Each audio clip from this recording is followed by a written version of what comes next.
Hi, this is Mike Wallach with TriMech, and I want to show you some changes with hatches and color fills in DraftSight 2026. So if you're working in the classic workspace, you're not going to notice much difference. If you launch the hatch or fill area command, then what you're going to get is the same old hatch fill dialog box we've had for years. It has a hatch tab and a fill tab for creating hatches or color fills. Been around forever. Okay. So now if you're working in any of the other workspaces, if you launch either the hatch or the fill area command, doesn't matter which, you're going to get the hatch creation tab of the ribbon.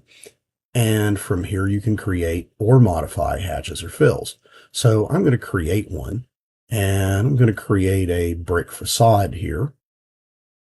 Now, I want to make sure it doesn't pick up the inside of the windows there, so I want to make sure it's set to outer, not normal, because with normal it'll get those interior areas of the window. So outer. And I want to make sure that my scale is set the way I want it, and I've got the right pattern. I had my brick pattern pre-selected, and of course I could change my scale to whatever. I found from experimentation that 20 looks pretty good. I could maybe go with something a little bit different, maybe 18. Okay. Now, I can pick a color for the bricks, of course, and red is what I probably would have done in the past. But now what I'm going to do instead is I'm going to choose white for the color of the bricks and red for the background color. So they get a fill color behind the pattern, which is pretty nice. Okay. Now, I'm going to hit escape because I'm done with that. So the hatch is no longer selected. Now I've got some existing patterns down here for the concrete, and I'm going to make some changes to those. Those were just basic patterns. I'm going to leave those at bilayer for the color, but change their background color. And we'll go with color 250 for a dark gray there. Okay. Now I'm going to modify one of these windows. So they both have this glass pattern on them. This one, I've already set it up to be the scale and the angle that I want. So I think that looks pretty good, but let's change the color. We'll make it that cyan or light blue, and then give it a dark blue background. Now I want the other one, the left-hand window, to match.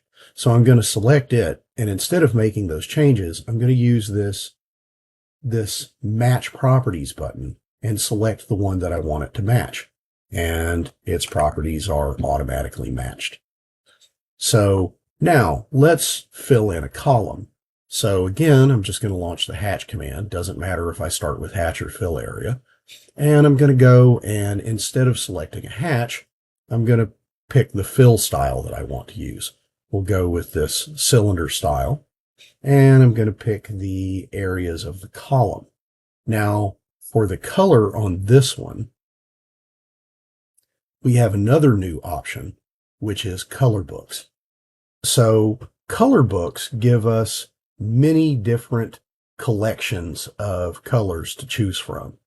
And we'll just go with this one here, take a look at what's in it, maybe find something that would look reasonable as a column color. Let's go with this one, see what's in here. It's shades of green. How about something that looks a little more like wood? So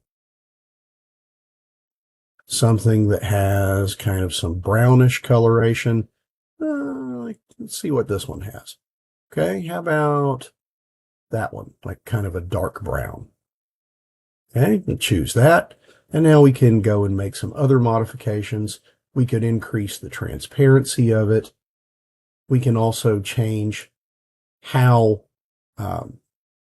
intense that dark to light shade is. If we go all the way to light, then it's going to look very bright. And if we bring that down a bit, then it's going to darken it up a little. Let's go for somewhere around there. And hit escape. There, that looks pretty good. And that's just a few of the things that you can do with the new ribbon. And I hope you found that useful, and have a good day.